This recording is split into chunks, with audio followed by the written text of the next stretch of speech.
पूर्व कृषि मंत्री जेपी दलाल ने सिवानी, बहल तथा लोहारू के विश्राम गृहों में आयोजित दिवाली मिलन समारोह को किया संबोधित। गौरतलब है कि पूर्व कृषि मंत्री जेपी दलाल ने कहा कि सरकार हर वर्ग की खुशहाली के लिए नई नई योजनाएं लागू कर रही है। प्रदेश सरकार ने अपने तीसरे कार्यकाल के 1 वर्ष के कार्यकाल में सेवा, सुशासन और विकास का ऐसा उदाहरण प्रस्तुत किया है जिसे देश भर में सराहा जा रहा है। यह जनता की विश्वास का, पार्टी के सिद्धांतों का और प्रधानमंत्री नरेंद्र मोदी और मुख्यमंत्री नायब सैनिक की सबका साथ, सबका विकास, सबका विश्वास और सबका प्रयास की भावना का रहा है। वहीं प्रधानमंत्री नरेंद्र मोदी ने देश को एक नई सोच, नई ऊर्जा और नई पहचान दी है।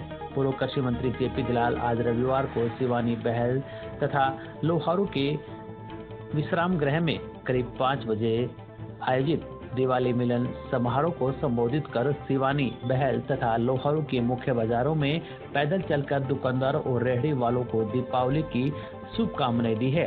पूर्व कृषि मंत्री ने इस त्योहार पर लोगों से स्वदेशी वस्तुएं अपनाने का आह्वान भी किया है। उन्होंने दीपावली के पावन पर्व पर लोहारू हलके में 11,000 मिट्टी के दिए बांटकर दीपावली का उत्सव मनाया और प्रधानमंत्री नरेंद्र मोदी के हर घर घर स्वदेशी मिशन को आगे बढ़ाने का आह्वान किया है। उन्होंने कहा कि प्रधानमंत्री मोदी के नेतृत्व में भारत की अर्थव्यवस्था दुनिया की तीसरी सबसे बड़ी अर्थव्यवस्था बनने की राह पर है। मोदी ने हरियाणा को सदैव अपना परिवार माना है।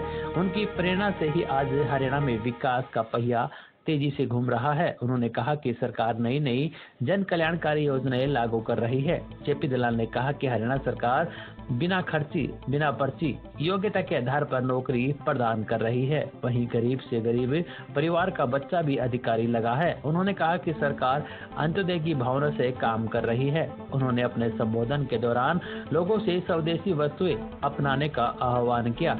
उन्होंने कहा कि हमें प्रधानमंत्री मोदी द्वारा भारत को आत्मनिर्भर और विकसित बनाने में अपना पूर्ण योगदान देना है, जो स्वदेशी अपना कर दिया जा सकता है।